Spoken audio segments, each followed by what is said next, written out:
So Glazier is not going to join us today, but we should have a quorum. There's Commissioner Emmerich, I see it. Okay, Okay, ready. so we're ready? Okay, great. Good morning, everybody. This is the special meeting of the Board of Fire Commissioners. The date is Tuesday, May 4th, 2021, and it's 9 a.m. in the morning. Can we have roll call? Yes. Commissioner Hara, we're going to begin roll call. Can you please unmute?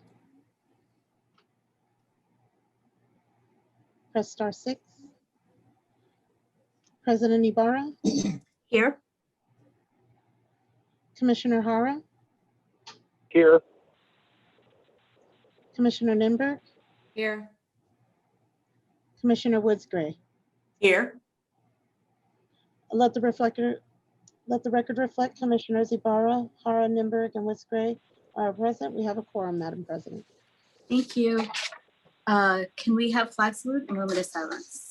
Yes, everybody please stand, right hand over your heart. I pledge allegiance to the flag of the United States of America and to the republic which stands one nation, under God, indivisible, with liberty and justice for all.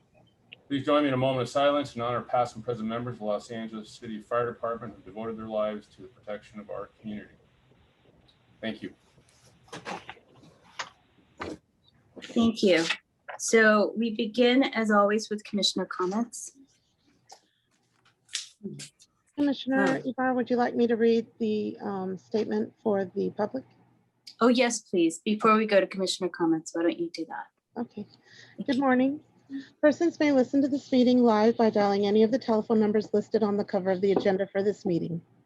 Should you dial one of these numbers, you will be able to listen to the meeting, but will not be able to give public comment during the meeting. Anyone wishing to address the Board of Fire Commissioners on any item on the agenda prior to the action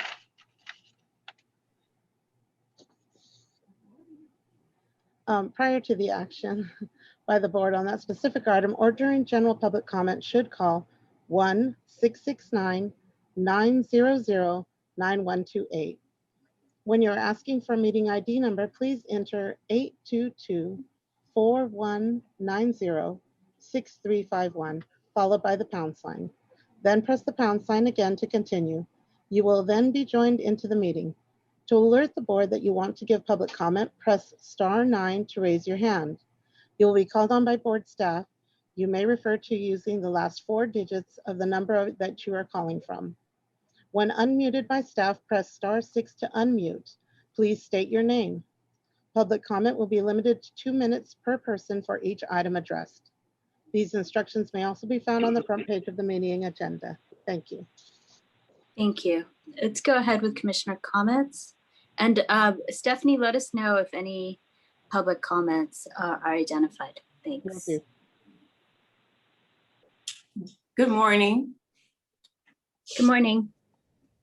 Jimmy Woods-Gray here.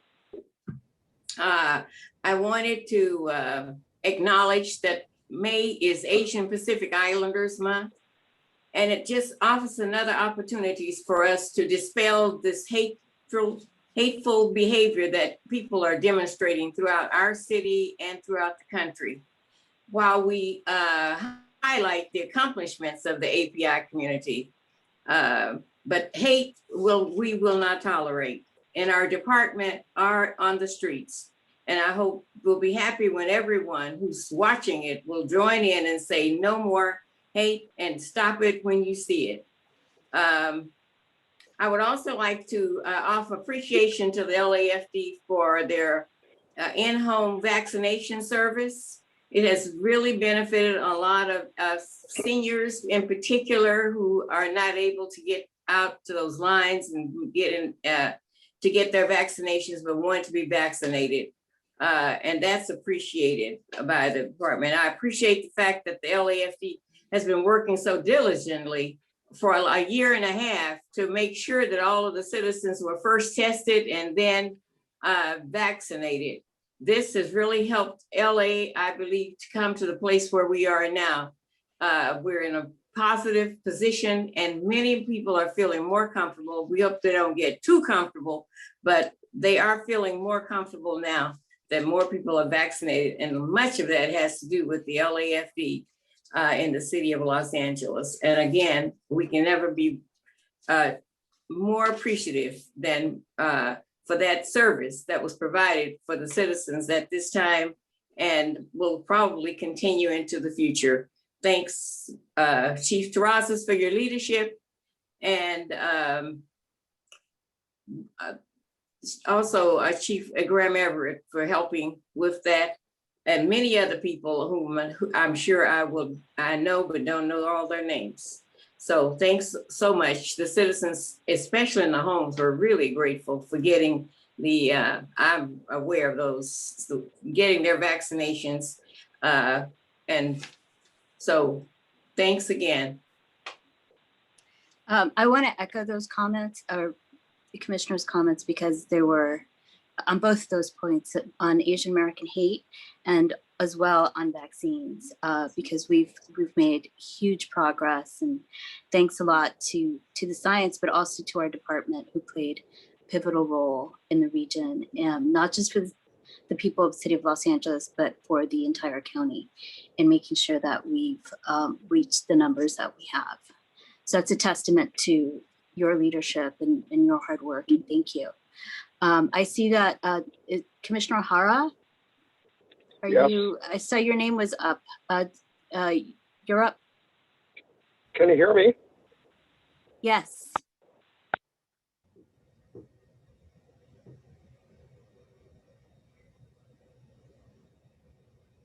You're muted now, Commissioner Hara. Commissioner O'Hara, we can't hear you. Are you still there? Okay, sorry. Okay, Can you hear good. me now?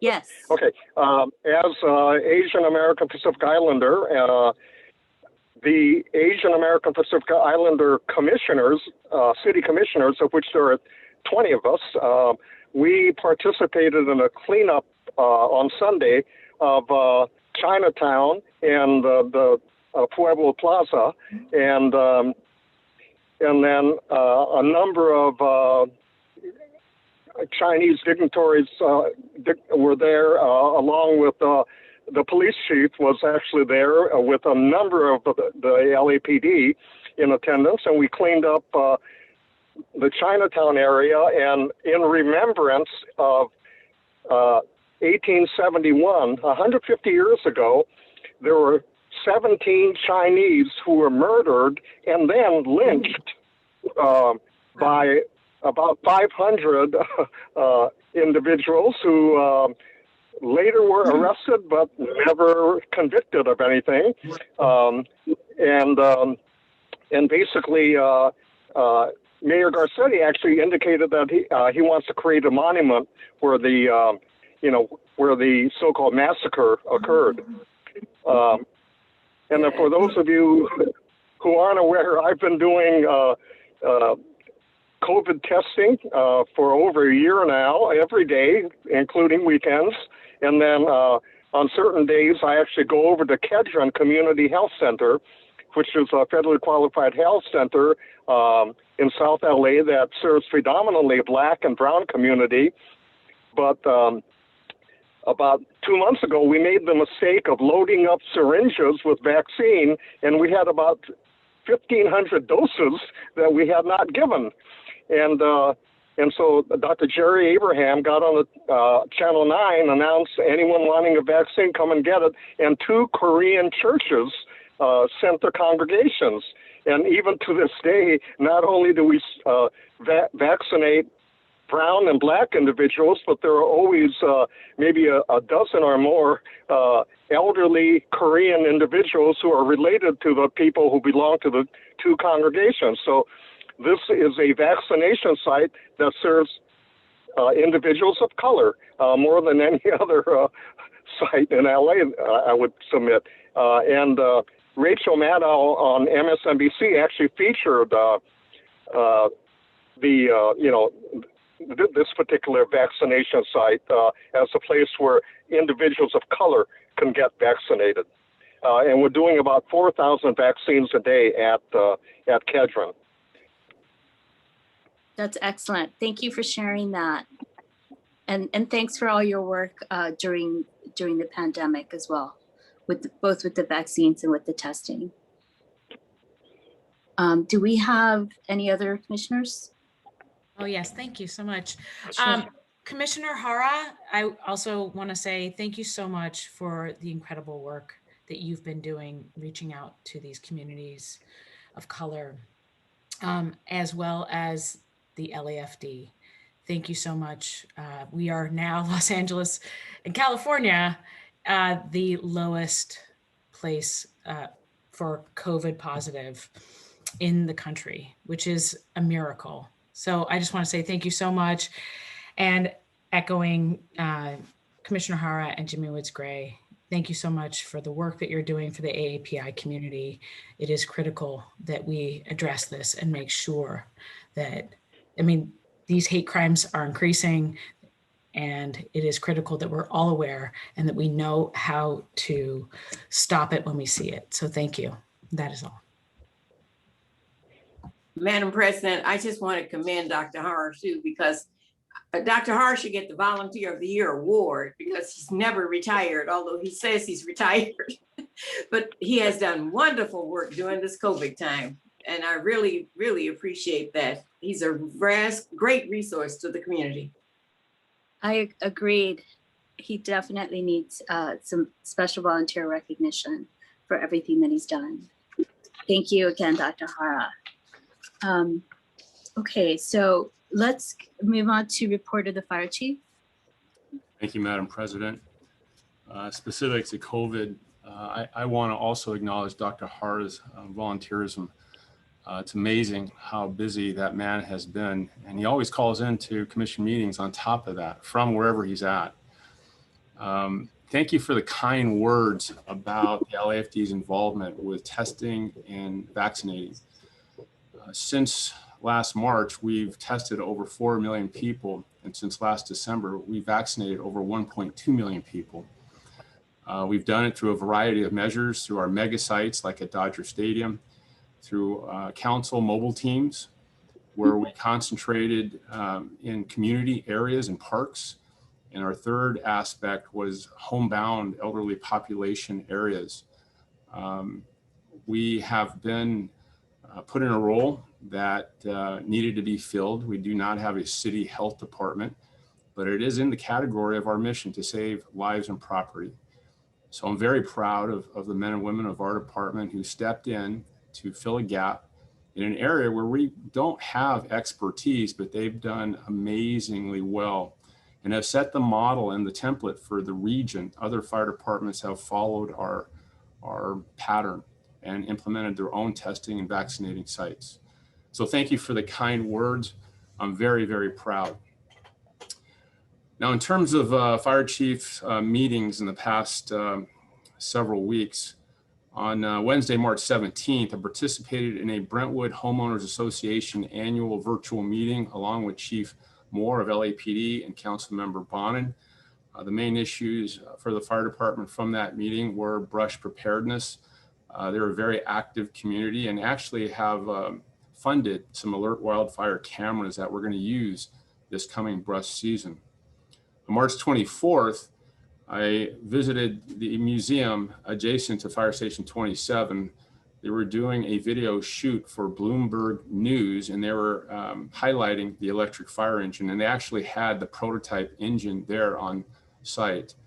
I had the opportunity to drive the prototype to Fire Station 82, where it will be assigned when we get the model off of the assembly line. We expect delivery in September of this year.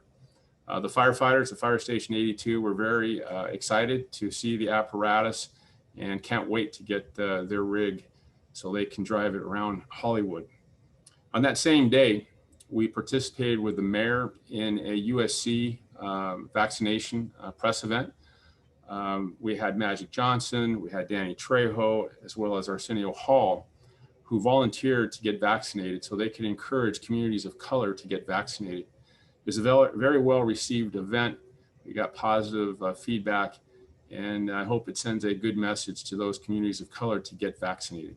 That concludes my report.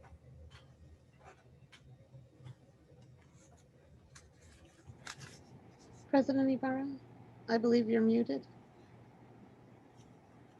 I'm sorry.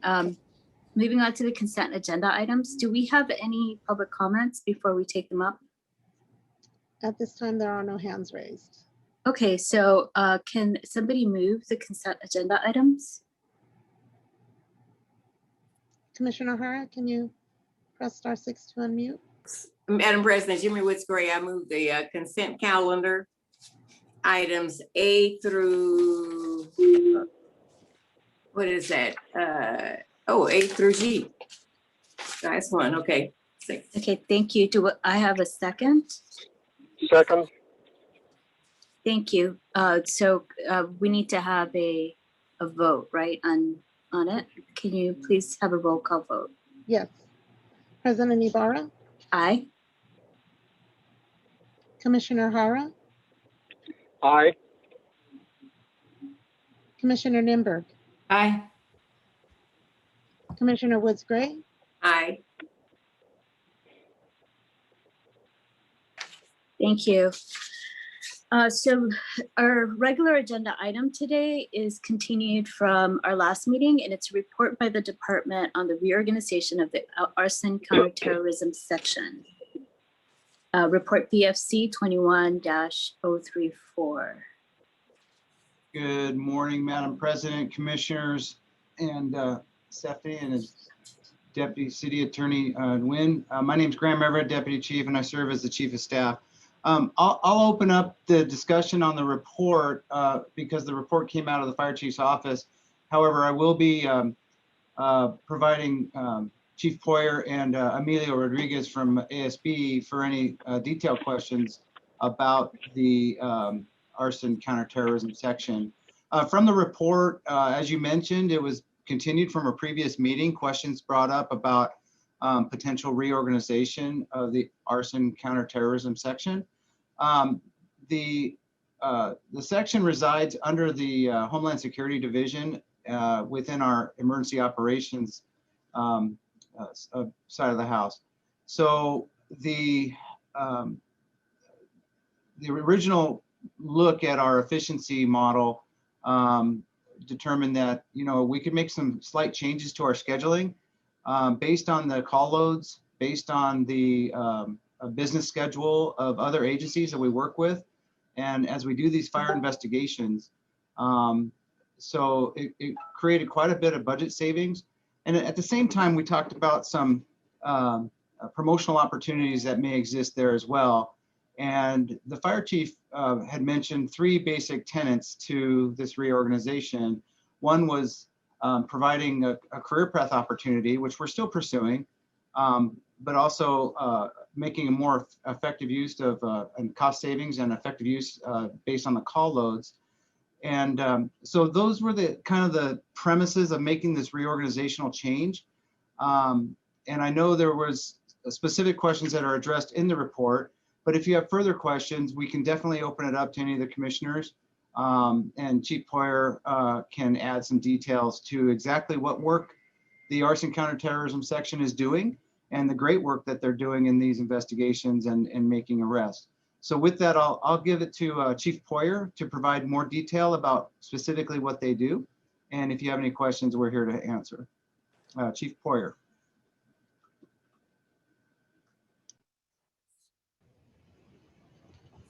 Hey, good morning. I don't know if they have the ability to turn on my camera. Good morning, Commissioners. Chief Terrazas, Chief Deputy Al Poyer from Emergency Operations. You should be able to turn on your camera if you wish. No? It is the start video, Chief, to the left-hand side of your screen. There you are. We see you now. Magic. Thank you. Yay. Again, Chief Deputy Al Poyer from Emergency Operations. Piggybacking on what Chief Everett said, there's been a significant increase in fires across the city, but the percentage of fires investigated by our arson staff has remained pretty much stable. The arson staff investigated about 6% of our fires in 2019, and that's differentiated from 5.6% in 2020.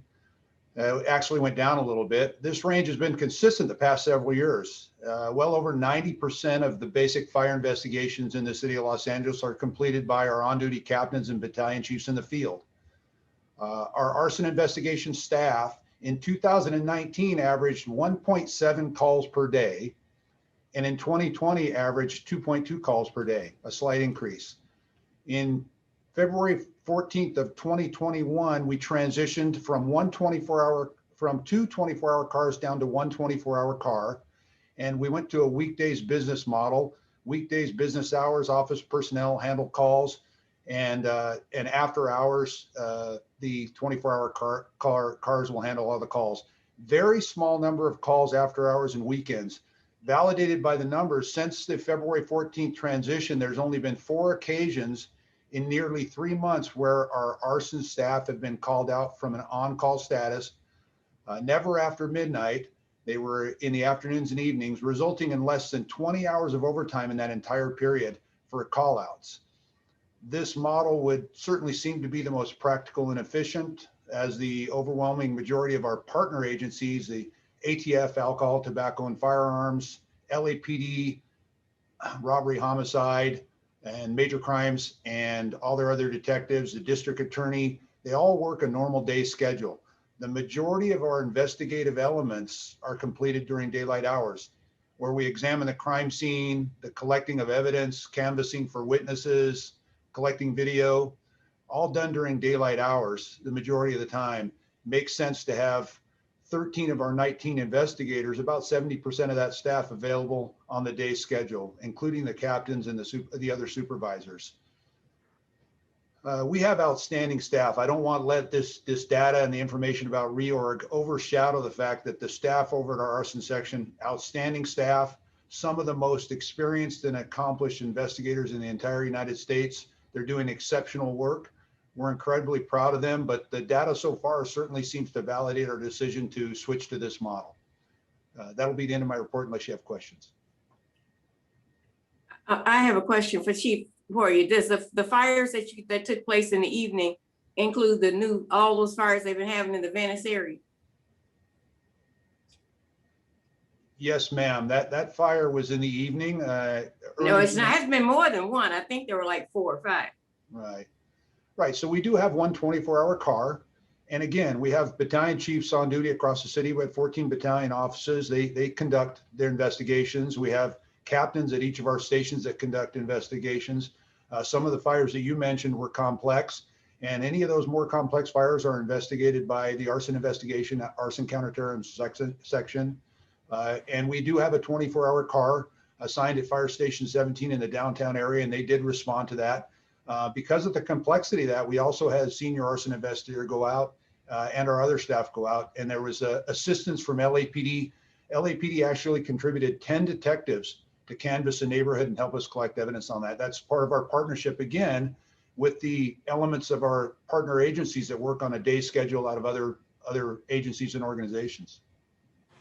Oh, well, that's really good that LAPD is getting in there, because there's a criminal element out there too. This as a whole, they have a lot of problems with the Venice area. But I was just curious as to whether those numbers reflected what was happening in Venice. Yes, ma'am.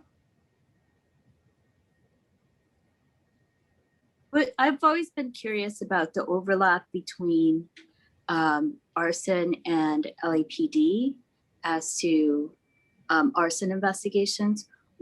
Do they have concurrent jurisdiction, or is there? Where the line is that anything related to investigating the fire cause and determination, collecting evidence related to the fire, falls under the purview of the arson investigation staff in the Los Angeles Fire Department. LAPD doesn't do that. The criminal prosecution portion of it, where there's another criminal element beyond arson, where there was it was resulted in an assault, or there was some sort of fraudulent activity, or there was a homicide, because we have fatality fires. And that's where we partner with Major Crimes Division of LAPD, and it's a collaborative effort to do the prosecution. Got it. So it sounds like almost all arson investigations would need to be done both by LAFD and LAPD, right? Because, no? It just depends on the specific fire and the circumstances, but it is very commonplace for us to partner with LAPD in the prosecution of the crime. Okay.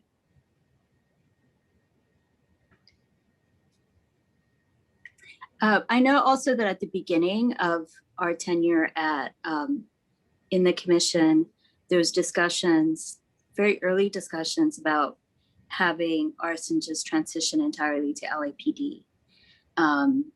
And that, you know, that, I mean, obviously that was like 8 years ago. So, but so there's always been talk about sort of reorganizing this section for a lot of different reasons.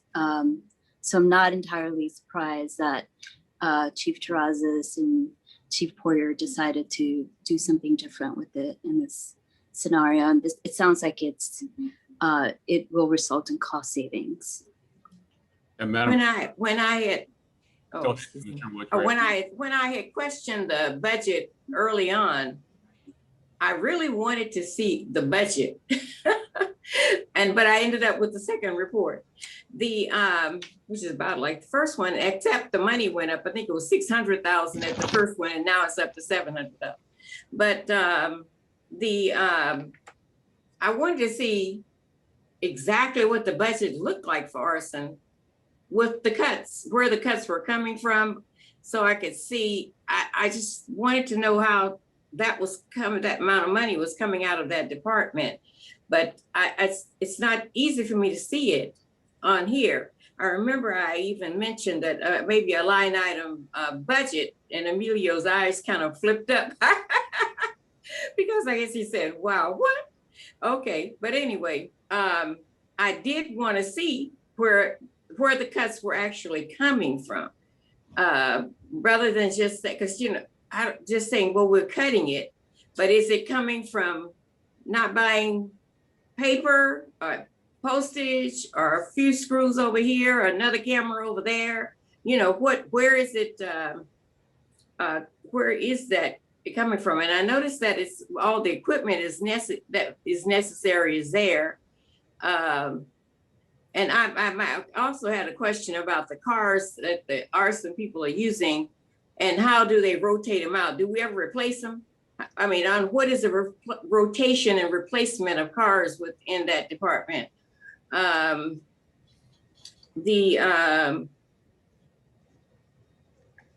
was really, that was my question about the budget. I wanted to see the budget line by line, say, okay, then it balances out. This is where I have $700,000 worth of cuts right here.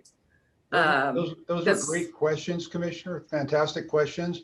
The only thing I would say is that we didn't use the term cuts because we didn't cut anything out of the arson section. And I think if you'll entertain the thought, I'd like the Chief Terrazas to respond, because he's very well versed on it and he can answer the same question. I still tend to replace my paperwork. Commissioner, the overwhelming vast majority of the budget savings comes from going to a 410 schedule and eliminating the need to pay for constant staffing. So we did not. So it's salaries and benefits. It's not, we don't affect benefits. We changed the work schedule, but we kept the same level of staffing. That resulted in $742,000 of savings per year. We're really early into this transition of the work schedule. Like Chief Poyer said, it occurred in February and here we are in May. But the early indicators are that it was the right move. And efficiency and effectiveness has not been compromised. In fact, it may be enhanced because of the coordination of work schedules with law enforcement. The original premise for doing this, there's 3 C's. I'm going to add another one, a 4th C. Number 1, call load. It didn't justify 24-hour coverage by 2 cars. Number 2, cost savings. $742,000 is a lot of money. Number 3, career path enhancement. We're still looking at that piece. And the new one is cause investigation efforts. We got to do a better job of increasing the rate of convictions of the people that we apprehend for arson. I concur with Chief Poyer's statement that our arson investigators are amongst the nation's most highly trained investigators. And I want to keep that reputation. We're trying to do everything we can to enhance it and improve upon it. And I'm sure that's true. I'm sure that's true. In the report, there's a comment from the regarding the need for captains. And the way I read the statement, the captains, it seemed they were talking about the captains that were already whoever had, I think this was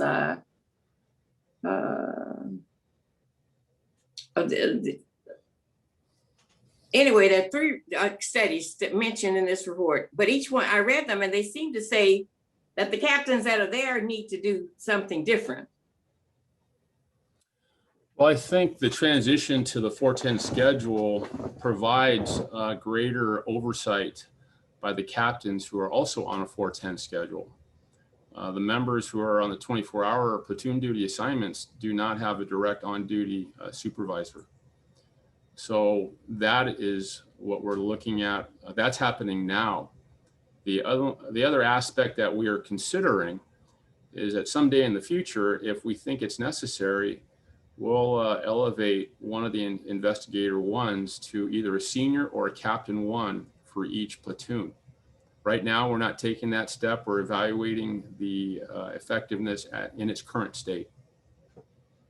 Because the reports that were cited even said that the captains may need to be looking at the final reports in more details, but it talks about the captains that are presently in the department.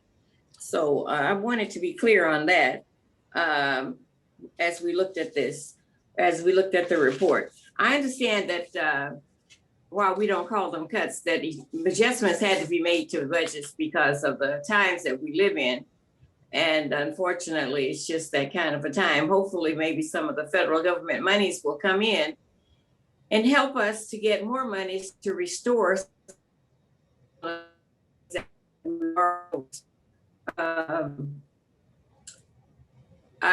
are my only comments. Okay, do we have any comments from any other commissioners?